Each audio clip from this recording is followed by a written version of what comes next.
हमने कुछ दिन पहले एक न्यूज़ लगाई थी कि अहमदनगर रोड पर कचरा फेंका जा रहा है और हमने ये भी देखा वहाँ पर कि आधा रोड बना हुआ है, आधा रोड नहीं बना हुआ है। कुछ यहाँ के मेंबर्स एमपी जी पर इल्ज़ाम लगा रहे हैं कि ये काम एमपी जी ने रुकवाया। क्या तक ये सच है और क्या तक पूरी बात है, बताइए। बहुत बहुत शुक्रिया ये सवाल करने के लिए। मैं आप लोगों का बहुत बहुत शुक्रगुजार हूँ, मीडिया वालों का। ये मुद्दा जो लाया ये बहुत ही क्या बोलते हैं बर्निंग मुद्दा है कि 4 नंबर वार्ड जो स्पेशली कोनी ग्राम पंचायत है हमारी, इसके 4 नंबर वार्ड की जो पब्लिक है उनकी बहुत दिशाभूल की गई है इस मामले में कि एमपी जी ने काम रुकाया, एमपी जी काम रुकाती है। ऐसा नहीं, इस रोड की जो हिस्ट्री मैं पहले आपको बताता हूँ। ये जो रोड है इसका नाम है Ahmednagar road to Parol road. ये वर्क ऑर्डर जो है ये MMRDA का है, VR 378 ये वर्क ऑर्डर का नंबर है। और ये जो हुआ था ये 2017 का ये काम था, ये पास हुआ था और इसके ऊपर 2 करोड़ रुपए का ये टेंडर था, जिसमें से टेंडर पास हुआ 1,79,00,000 रुपए में। और इसका वर्क ऑर्डर जो इशू हुआ था 7 मार्च 2017 में ये रोड का वर्क ऑर्डर पास हुआ था और ये तभी उसका काम शुरू हुआ था। इसका काम के 2 एंड है। एक एंड हमारा ग्राम पंचायत के सामने जो अहमदनगर रोड स्टार्ट होता है खान दरबार होटल के सामने, यहाँ से इसको शुरू करना था। और जो शेलार वाला पीछे पारोल वाला हाईवे है वहाँ पे आदित्य होटल है ना, आदित्य होटल तक का ये रोड को बनना था। ये रोड में बनना ये था कि RCC रोड बनेगा और इसके दोनों साइड गटर और उस पर पेवर ब्लॉक लगेंगे। ये टोटल इसका काम था और इसका बजट था 1,80,00,000 रुपया। किस कंपनी को दिया गया था इसका? ये चिंतामणि डेवलपर्स करके थे, ये उनको दिया था। हाँ वो है अपने पास, प्रोजेक्ट रिपोर्ट है पूरी, अपने पास पूरी प्रोजेक्ट रिपोर्ट है। तो ये काम शुरू होना था यहाँ से, लेकिन यहाँ की कुछ पब्लिक ने, ऐसा मुझे मालूम पड़ा कि यहाँ की कुछ पब्लिक ने ऑब्जेक्शन लिया था कि उनके जो काम है उनका पाइपलाइन वगैरह गटर वगैरह सब टूटेगी, उनको प्रॉब्लम होगा, तो वो शायद वहाँ से काम शुरू किया गया आदित्य होटल के पास। आदित्य होटल के पास से इन्होंने काम शुरू करते करते आए और यहाँ पे 450 मीटर, पूरा 450 मीटर का जो काम एंड का जो बचा है ये पूरा इन्होंने छोड़ दिया।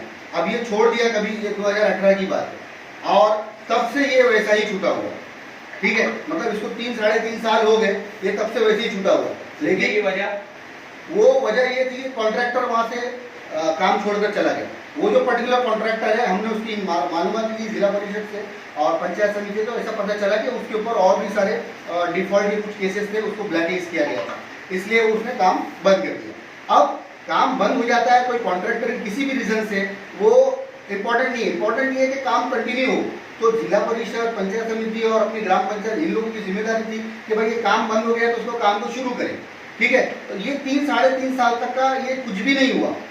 जब ग्राम सभा एमपीजे की तरह से जो ग्राम सभा लगी थी 30 अगस्त 2021 को, उस ग्राम सभा के अंदर ये मुद्दा निकल के आया कि भाई ये रोड को बनाना है। उस वक्त 3 रोड का, एक अरकम रोड, एक तुलसी नगर रोड और एक अहमदनगर रोड का काम पास हुआ नागरिक सुविधा फंड के जरिए। तो वहाँ पर ग्राम सभा में ये ऑब्जेक्शन उठा कि भाई जब इस पर्टिकुलर रोड का ऑलरेडी फंड पास है और इसके पैसे हैं यहाँ पर, या फिर जो भी इसका मामला है, तो ये इनकम्प्लीट क्यों है, इसको पहले इस पर इंक्वायरी बिठाई जाए कि भाई ये काम क्यों छूट गया, क्या इसके पैसे पूरे निकल गए या कॉन्ट्रैक्टर ने पैसे लेकर भाग गया, क्या मामला है, ये ग्राम पंचायत पब्लिक को बताए और उसके बाद उसके बाद फैसला होगा। तो इस ग्राम सभा के ठहराव की वजह से जो उन लोगों ने, ग्राम पंचायत ने प्लान किया था कि भाई हम इसको ग्राम नागरिक सुविधा फंड से बना देंगे, तो वो काम रुक गया। अब जो लोग मतलब पॉलिटिकली हम लोग को डिमोटिवेट करना चाहते थे, उन लोगों ने ऐसी बात फैलाई कि भाई ये काम रुका दिया एमपी, जबकि हकीकत ये थी कि ग्राम सभा में ये क्वेश्चन हुआ कि भाई ये काम क्यों बंद हो गया। ये पहले मालूमात ली, ग्राम पंचायत जिला परिषद से, पंचायत समिति से कांटेक्ट करे, कम्युनिकेट करे, मालूम करे। तो आप लोगों को सुनकर ये हैरानी होगी कि ये बात होने के बावजूद भी आज करीब 1.5 साल होने आ गया है उस मामले को, और कोई भी कम्युनिकेशन वहाँ पर कोई कम्युनिकेशन किया नहीं गया। मैं ये इसलिए बोल रहा हूँ क्योंकि हमने उसके लिए RTI भी डाली ग्राम पंचायत में कि भाई पिछले 1.5 साल में, 2 साल में अपनी ग्राम पंचायत ने क्या कम्युनिकेट किया, अहमदनगर रोड बनाने के लिए आपने क्या जिद्दोजहद की, क्या लेटर भेजे, सेक्रेटरी ने भेजे, सरपंच साहब ने भेजे, या फिर वहाँ से कोई लेटर आया, आपने क्या किया उस काम पे जो ठहराव लिया गया था। तो कोई भी जवाब हमको आया नहीं। हम अपील में भी गए, अपील में जाने के बावजूद भी कोई जवाब नहीं आया। तो इस पर से हम ये समझ रहे हैं कि ग्राम पंचायत ने कोई भी एक्शन लिया नहीं है अहमदनगर रोड बनाने के लिए, जबकि हमने सीईओ को अप्रोच किया। आपका कहना ये है कि इलेक्शन आगे देखते हुए यहाँ पे राजनीति की जा रही है आप लोगों के साथ? नहीं, ये जो मुद्दा है ये मैं इसको डायरेक्टली तो इलेक्शन से नहीं जोड़ना चाहूँगा, क्योंकि ये 1.5 साल से ये मुद्दा चल रहा है। तो अभी फिलहाल ये मुद्दा गर्मा हुआ है क्योंकि कुछ दिन पहले अपना एक मेंबर ने आपके संस्था को कहा था कि ये काम रुकवा रही है। नहीं, वो खाली क्या पॉलिटिकल स्टंट है। देखो कुछ लोग ऐसे हैं जो मतलब जिनके इलेक्शन के करियर में कुछ जान नहीं रह जाती है, तो कुछ भी करने के लिए बोलते नहीं है, कंट्रोवर्शियल स्टेटमेंट देना या कुछ भी बातें करना जिससे पब्लिक भड़के हमारे खिलाफ, तो ये सब तो उनके स्टंट रहते हैं, वो तो करेंगे ना वो सब। तो क्यों उससे कुछ फर्क नहीं पड़ रहा। काम रुकाना, मैंने आपको जाहिर से बताया, काम किसी ने रुकाया नहीं, बल्कि हम चाह रहे हैं काम हो। हम जाके जिला परिषद के सीईओ के साथ बैठ के वहाँ पे उनके साथ हमने आर्ग्यूमेंट किया कि सर पैसा रखा हुआ है। जब हमको बीच में मालूम पड़ा कि इसके पैसे 48 लाख रुपीस इसके बचे हुए रखे हुए, तो हमने डिमांड की कि भाई 48 लाख रुपए जब रखा है सर, तो ये काम आप छोड़ के क्यों रखे, इसको काम शुरू करके कंप्लीट करो। तो वहाँ पर हमको वहाँ के चीफ इंजीनियर के थ्रू ये बताया गया कि भाई 48 लाख रुपए उसके बचे हैं, कॉन्ट्रैक्टर छोड़ के चला गया, किसी ने ध्यान दिया नहीं, वो वैसे ही रखा रह गया 3 साल तक। तो अब वो 48 लाख में वो काम नहीं होगा क्योंकि डीएसआर रेट चेंज हो गया। तो फिर हमने ये सवाल किया उनसे कि सर आप बोल रहे 48 लाख में ये काम नहीं होगा, लेकिन हमारी ग्राम पंचायत तो ये 22 में 25 लाख रुपए में नागरिक सुविधा फंड से करने जा रही थी। तो बोले वो कैसे करेंगे, बोले वो उनको पूछो, हमको नहीं मालूम। आप समझ रहे मेरी बात? जब 48 लाख में वो नहीं बना पा रहे जिला परिषद जो एमएमआरडीए का फंड है, तो ये अपनी ग्राम पंचायत क्या करने वाली थी, वो 22 लाख में कैसे कंप्लीट करती? ये भी एक सवाल उठता है। तो ये क्या है, लोगों को खाली भड़काया जाता है कि एलपीजे काम रोकती। देखिए आप लोग खुद समझदार हैं, गवर्नमेंट का काम कोई रोक नहीं सकता है। आज मेट्रो बन रही है, क्या आप एक लेटर डाल के उसका काम रोक दोगे, रुकेगा काम? कोई जाके खड़ा होकर काम रोक सकता है? नहीं रोक सकता। काम कब रुकता है? जब काम के अंदर गड़बड़ होती है, कुछ होता है, कुछ गलती होती है और वो कोई गलती जाके ऊपर बताता है, तभी काम रुक सकता है। अगर कोई फेर पार कर रहा है, जैसे कब्रिस्तान में 6 इंच के पिलर लगाने थे, वो 4 इंच के लगाए, हमने जाके कंप्लेन किया, ठीक है, तो वो लोगों को बोले कि भाई काम रोक रहे। तो भाई कब्रिस्तान का काम है, जब 6 इंच के तुमको बोले खंबे लगाने, सैंक्शन इंजीनियर आके बता रहा है कि 6 इंच का खंबा लगाओ, उसके बावजूद भी अगर सामने वाला दादागिरी कर रहा है और उल्टी सीधी गालियां दे रहा है हम लोगों को और बोल रहा है 4 इंच की लगाऊंगा, तो फिर हम क्या कर सकते हैं उसमें? जिस तरह से वहाँ पे अहमदनगर रोड पर dumping ground, mini dumping ground कहेंगे, वो बनता चला जा रहा है, उस पे एमपीजी ने कुछ एक्शन लिया?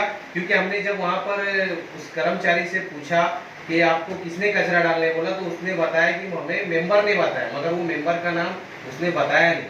तो एमपीजी इस पे कुछ एक्शन ली?